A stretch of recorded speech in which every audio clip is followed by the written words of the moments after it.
This conference will now be recorded. Alrighty. Um, so gonna go ahead and get started. Hello, everyone. I'm happy to see all of you, some cameras and whatnot. It is nice to see other people. And, I decided I'd shower this morning, so I felt comfortable enough to put my face on screen. Um, so just to kind of start off, as usual, just going over City of Dubuque's website, so cityofdubuque.org/COVID-19. That's COVID-19.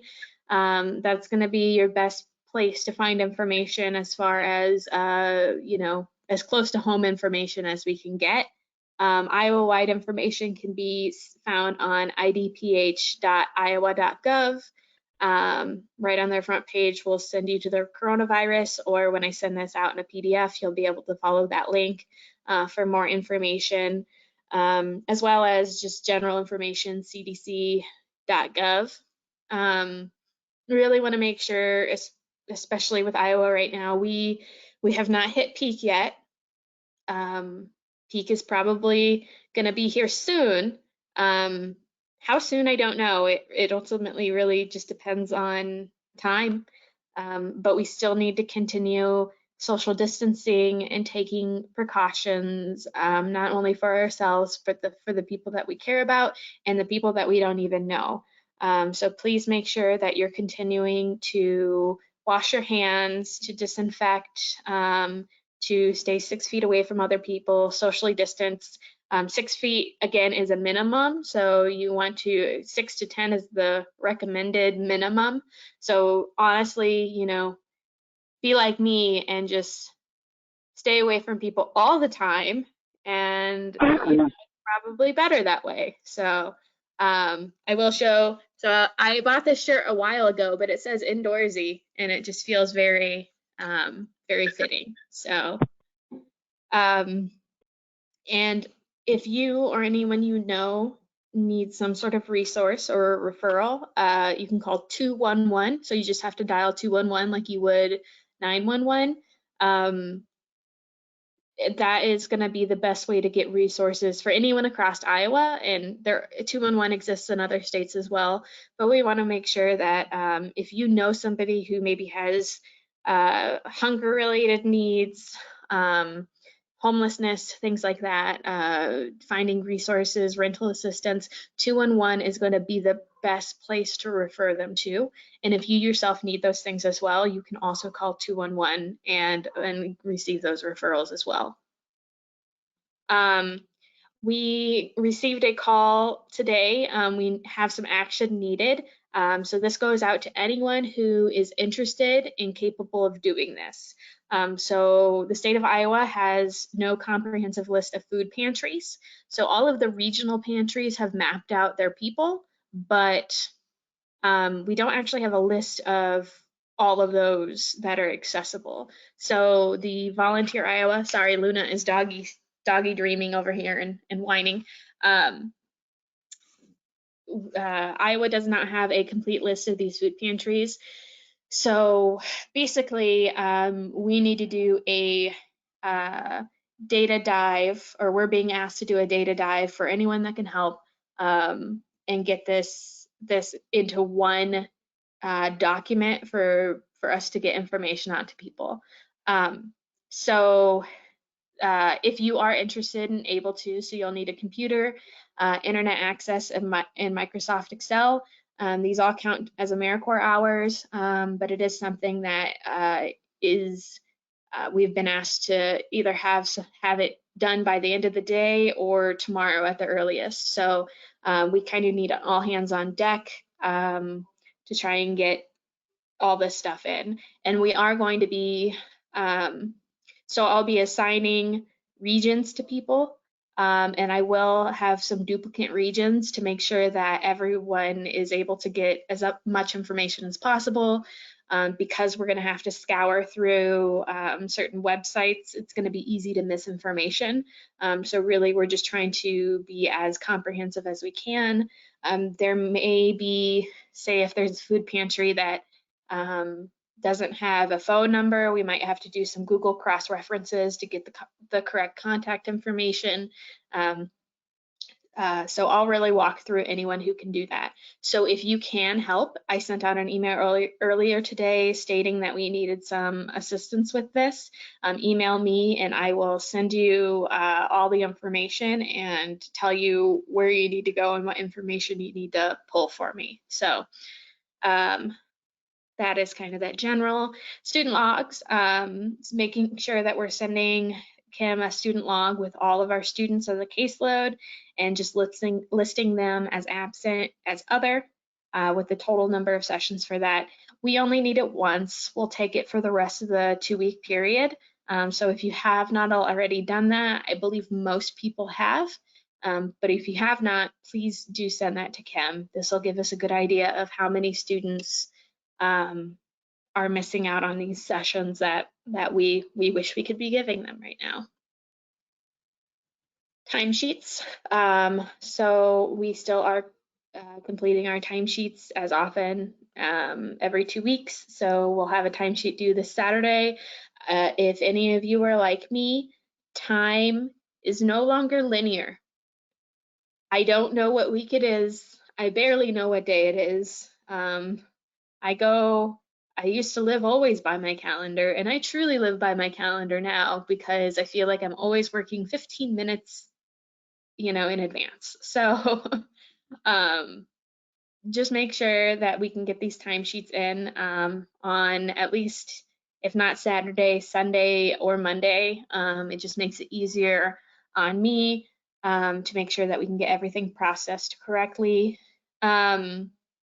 If you are doing any COVID-related disaster response, please make sure you do list it as alternative service and make sure you're just communicating that to me as you participate. If you're continually doing the same thing, that's great. And if I know about it, perfect.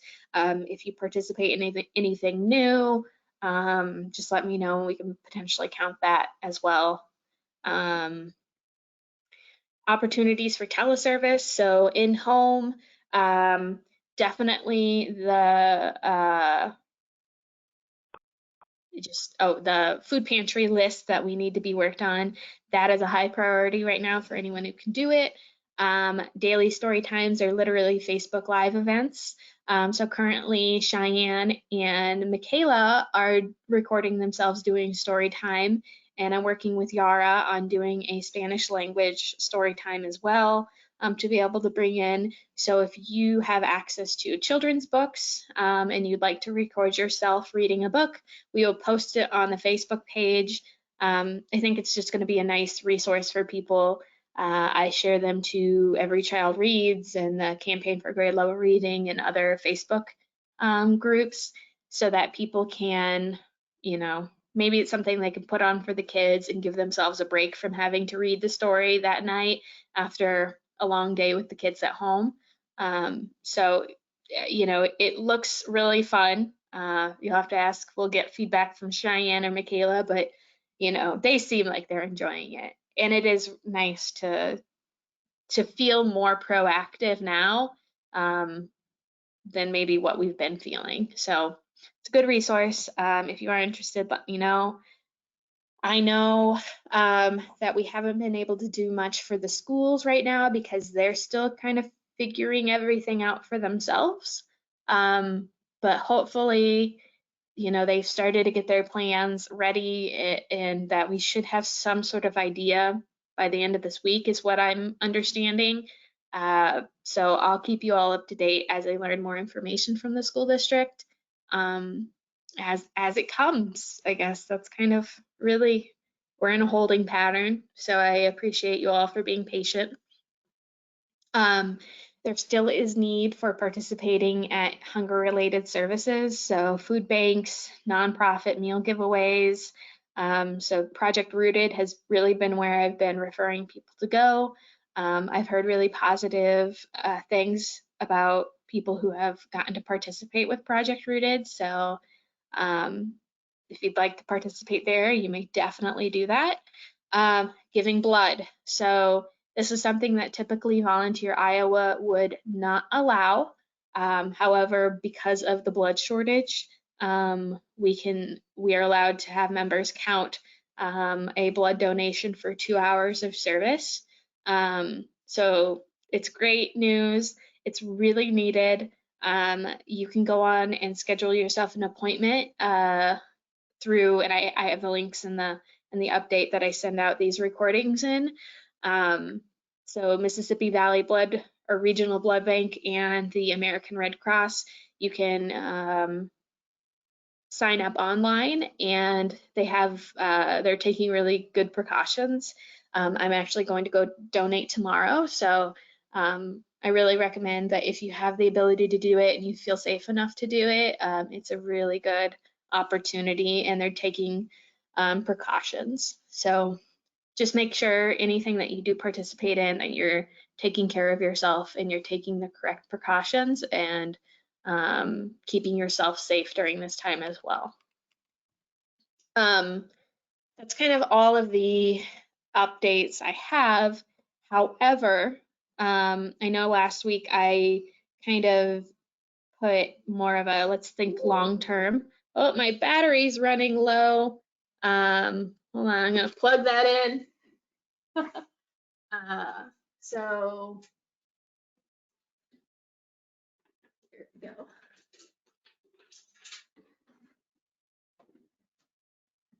All right. Sorry about that. There we go. It's all okay. So technology. I am trying to think about how this is all going to play out. The likelihood of COVID-19 being done and over with by summer, we hope that will actually work. But the likelihood of it being done for good is probably pretty low. If we look at things like the Spanish influenza in the past and other viruses like this, there's usually a secondary surge. There is talk about this potentially being seasonal. So this is not the last time that we are going to be seeing COVID-19, unfortunately. So that takes me to start thinking about what can I start working on now to have us prepped for when that happens. And ultimately, I think the answer is finding a way to implement technology in a way that we haven't done it in the past. I'm going to be working on writing grants to try and fund some technology to be able to issue it to members so that you can use it in the case that COVID-19 does come back and we are all at home and we aren't able to support our kiddos in the way that we would typically like to do that. But also, how could we, COVID-19 hopefully would not last forever. I'd like to leave my house eventually. But how can we also implement this technology when COVID-19 is not an issue? So that's why I kind of want to open it up to a group discussion on how would having access technology for your interventions affect your service? Do you think it would be positive? Do you think it would be negative? If we could implement technology and tutoring virtually, would you be interested in doing that? If it was something that we could make happen, and I don't, there's obviously the issue of whether students and families that receive our services even have the technology to be able to do it. We know some do, but we know for sure some don't. So it would ultimately be, we can really help the kids that we can at that time until that bigger problem of technology in the community is solved. But would you feel comfortable doing it? What training do you think you would need? Maybe if you need it individually, someone else may need that as well. And I guess other thoughts on technology that you may have in ways that you've previously used it or ways that you would like to use it. So I'm just going to kind of toss it out to all of you and get some feedback from you.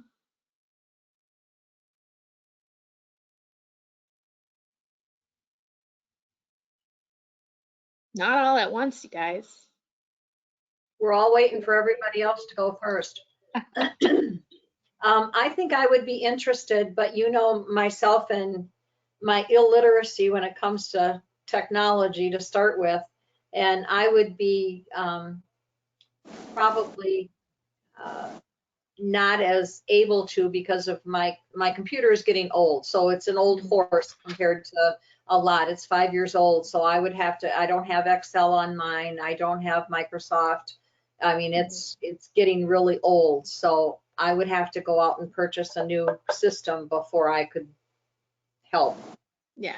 The hope would be that if we did implement some sort of virtual tutoring, that the program would issue each member a, probably not a computer, but maybe like a tablet. You've all seen my tablet that I typically bring when I do site visits and things like that. Yes. It's got a little keyboard on it, so it's not it can do everything. It just takes a little bit of getting used to in comparison to a computer. So that would be, I think, what we would be trying to do is being able to issue technology to members if we were able to get the funding for it. I know for me, technology would be great, especially with like logging in what you have done with students. I think for me, it'd be easier to, if I had a tablet or something, to log in what I've done with students and what students I've worked with. Like I won't be doing AmeriCorps next year because I'll be in Washington. But just thinking about just student logging in the past. I'm trying to think, like, are you talking about like this year, school year, or more like next school year? It would probably be more this year school year. I don't Okay. think that we would be able to roll it out this quickly because ultimately I've got to ask for money and it usually takes time Mm-hmm.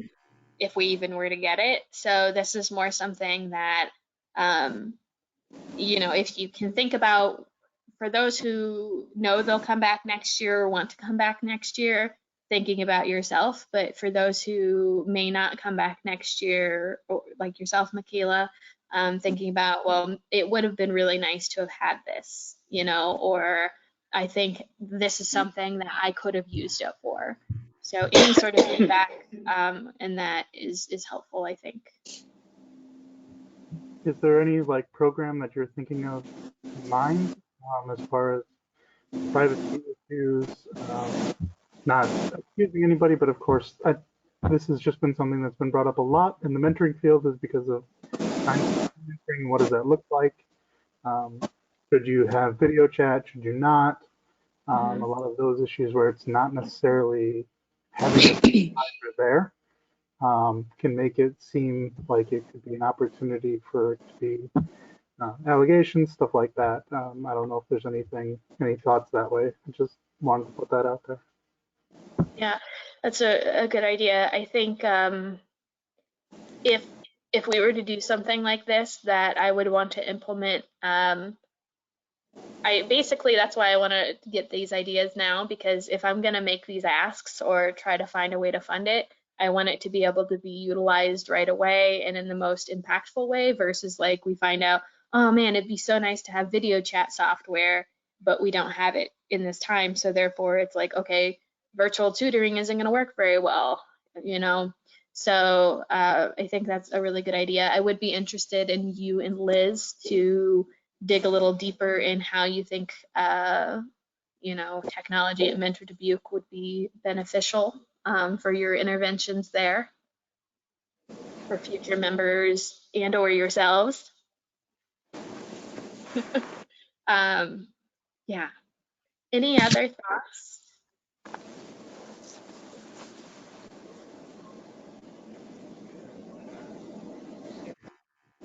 I feel like I would be interested in doing like tutoring virtually if it was possible this school year. but I don't know what are needed to do that. Yeah. Or recording a tutoring session that can be put into like an archive. Because I'm still in college classes, so I have to schedule a lot of stuff around that. Because I have online college classes now, so. So you're kind of saying that if you could record them, it would be easier because of just scheduling with a student may be more difficult. Yeah, because also now that I'm in California, there's a time change, and then I'm also in a house with my 3 younger brothers, so it's kind of hard to find a quiet room. So if there's a time where just the house is like semi-quiet and I can record something, I don't know. Okay. Yep, that's good feedback. Anyone else on thoughts on technology and how you may or may not, benefit from it in implementation of these interventions?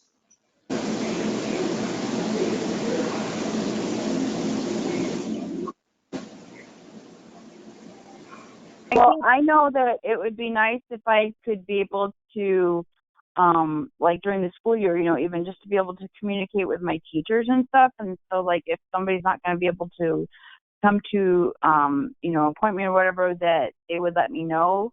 Or like if they're going to be taking the class on, a field trip or something, or they're going to be doing something else during that period of time, that would be great.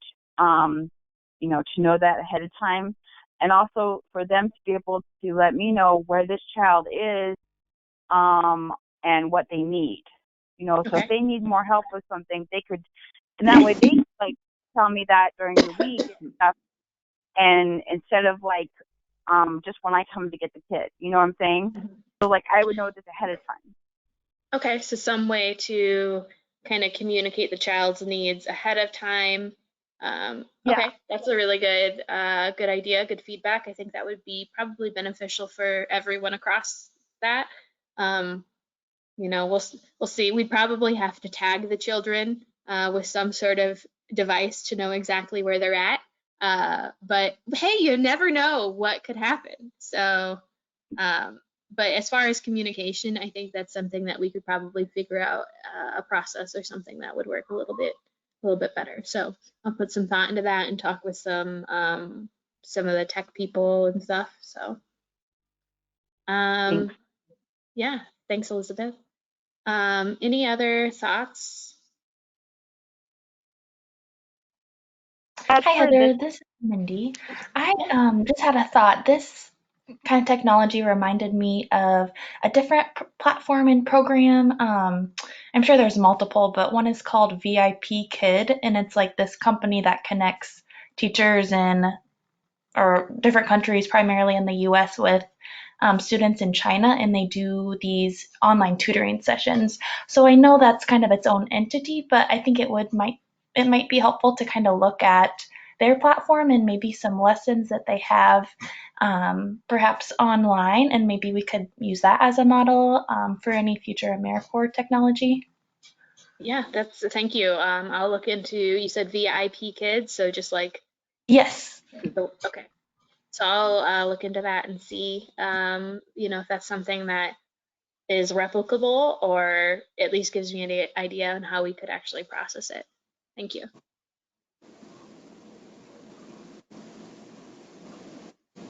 I had heard someone else who was making a mention of something. So go ahead and share if you still Hello, interested. this is Leah. Can you hear me? I'm on Yeah, my we phone, so I can. don't know. Okay. I know personally I have a lot of like teacher friends and stuff, and they're trying to personally communicate with their children and everything. And I know for them it's been taking at least a few weeks to get information back from the families and whatnot. So I don't know if there's a way that we could like piggyback on the school or something like that, so there's less people trying to communicate with the families. I know all my friends are like, I just feel like I'm bugging these poor families, like they just aren't getting back. They have to keep like, this is like 5 or 6 of my friends that I know. So I think that I would definitely be down for online tutoring. but I think there's going to be a lot of challenges that we face, being like a separate entity trying to contact them as well.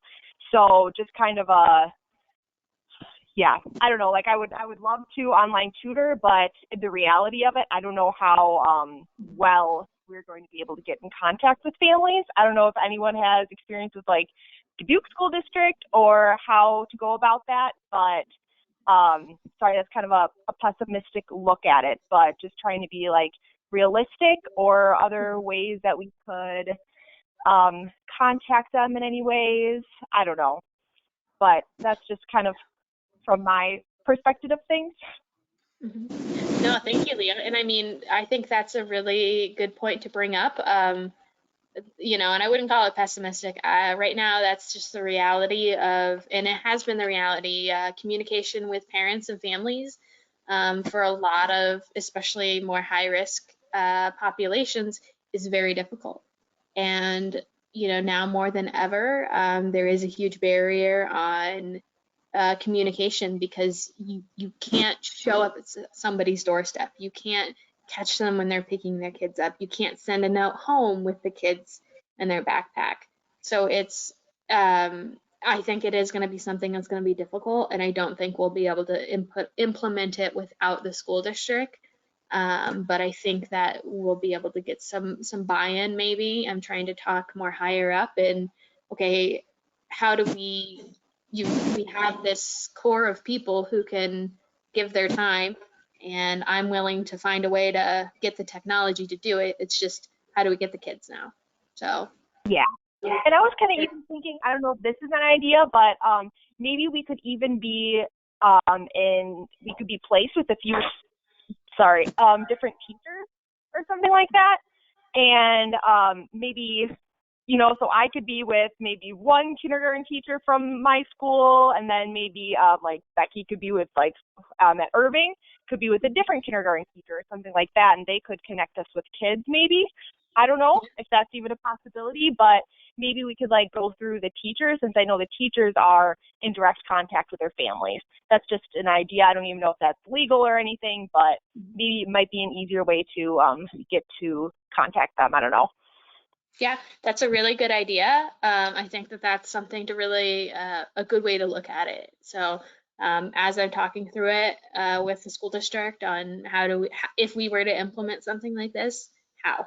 And through which way will be the most impactful. So thank you, Leah. I appreciate your feedback. Heather, have you heard of Seesaw? Yes, I have. And how the schools, have you heard of Seesaw and how the schools are using Seesaw? I have heard of Seesaw, but I have not seen its use, I suppose, like firsthand. So the way my daughters are getting their assignments is the teacher is emailing out activities, and they can watch videos and see things. I'm wondering if we could have like, so I'm at Irving, an Irving AmeriCorps, and then like the kids would be able to just click on that and see, like, so the first graders would have like stories read to them at their level. I mean, everything could go through Seesaw easily, and they just click on it, because it would just be probably added like a course. Okay, yeah, that's a really sense? good idea. Yeah. Thank you for that. I haven't actually seen Seesaw like on you know, an implementation level, so I think that gives me an idea to explore. So thank you, Becky. I appreciate that.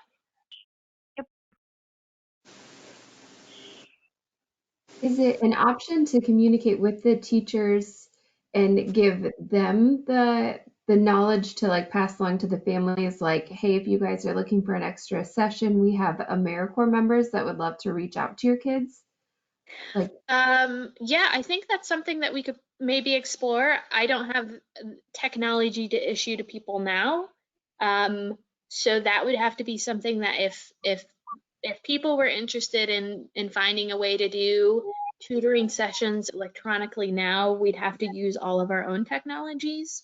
But if people were interested in that, I think that if individual schools, if we can get them bought into that, you know, maybe it is and that's the tough thing. It's, it's your own individual technologies. If it was over the phone, you'd have to share the phone number, but Zoom is super easy and accessible in 40-minute increments on a one-to-one basis. So I think that that's something we could make work. So I would maybe talk to your instructional coach first, because they're going to determine whether or not that is an okay thing for them. And then from there, we can go about it individually, where I'll try to find a way that we can do, or that we can find a way to utilize, whether it's Zoom or a GoToMeeting account like this, that people could use with the students. So if you were interested in wanting to do it, please reach out to your coach first and talk to them, see if they're comfortable or they think it would even work. And then I will jump in with any sort of technology or anything that I can on my side. And who knows, maybe we can get technology early. Maybe we'll get a windfall of money. No, but can only hope. Okay, so I know we're just a little bit over. I wanted to, next steps, so I will have a link out today with the You Can Book Me account to book time to talk next week with everyone, more one-on-one. Any questions that you all have, and I wanted to kind of offer this out. I know we're all kind of, some of us may have tons of communication going on with people outside of our homes, and some may not. So I want to open up and get some thoughts about if, as a group, any of us would want to do, I don't know, we can, and this would be no service time. This is just more like a social thing. If we wanted to do like a, I don't know, we could do a happy hour conference call, and we could play a game online or something like that. Just if we have interest in that and we think that there are people who would enjoy doing that, I will host it and I will put something together and make it work. I just want to make sure that I'm also providing opportunity, for social interaction for all of us during this time. So if you would be interested in that, let me know. Or if you have any questions, just shout. I'd be interested in that. Okay, awesome. Thanks, Linda. I'd be interested. All right.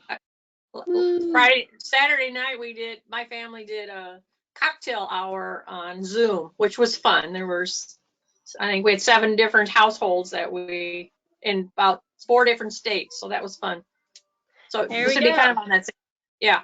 Exactly. Well, whether you want to have a root beer or a beer, doesn't matter to me. Coke or something, yeah. Yeah. Okay. So I will, it sounds like we've got a couple of people. So in this afternoon, when I send out this recording, I will also send out a kind of a doodle poll and try to get like maybe we can do it like on a Friday evening, Saturday, or just an idea of what day a week it would be best, and the technology and all of that. So I'll send that out in this afternoon's email with this recording and all of that. And I have one actually planned tonight, so I can tell you what sort of games they play, sort of thing. Yeah. And yeah, if you've experienced anything like that and you'd like to recommend some games that we could play online, then just let me know, and I'm happy to make it work. So, any general questions about anything we covered today? I have a question, Heather. I've been getting some things together and I was wondering, are we going to do a year-end project considering the fact of our time not at school? I don't think I'm going to have anyone have to submit a project. Usually it's kind of a celebration that we do. If people are still interested and would like to get together and kind of have a, we may not have like a physical presentation, but being able to just talk about the impacts that we saw from the beginning to middle of March. I'm happy to that as well.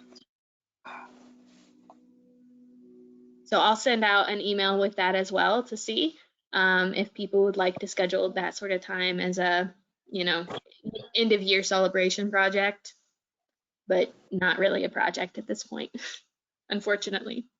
Okay, thank you. Thank you. Sweet. It is sweet, Nancy. All right, I think that sounds like no other questions. So I will get this recording out to you this afternoon and follow up with just kind of getting an idea on dates and times for some social time and year-end celebration time and all that. So if you do have any questions or you need anything, I'm always accessible by phone, by email. I want you all to remember that it is tough out there. It's tough in here, but I'm here for you if you ever need to talk or you need somebody, to listen to, or if you would like to, I tried to show you Luna, but I'm actually attached to a thing. But if you need a dog to, look at, you can look at Luna, but I'm here. So I have a quick question for you. yes. Both of the girls have put story time out. Are you finding that people are watching, or how do they know that those are out there? Or So as I post them, I've been sharing them to different groups and entities that I have access to. So I've seen one of them that I shared out was had one that Michaela did on Monday had, I think, over 1,000 interactions of some sort. So awesome. I saw that one. yeah, so I think it's something that we just started it. I'll continue to post them out. I don't think it hurts. So the more good we can put out, I think the better. Yeah, I'd be interested. I'm gonna email you on that. Perfect. Awesome. Yeah. All right, everyone. I will talk to you all soon. All right. Take care and be safe. You also.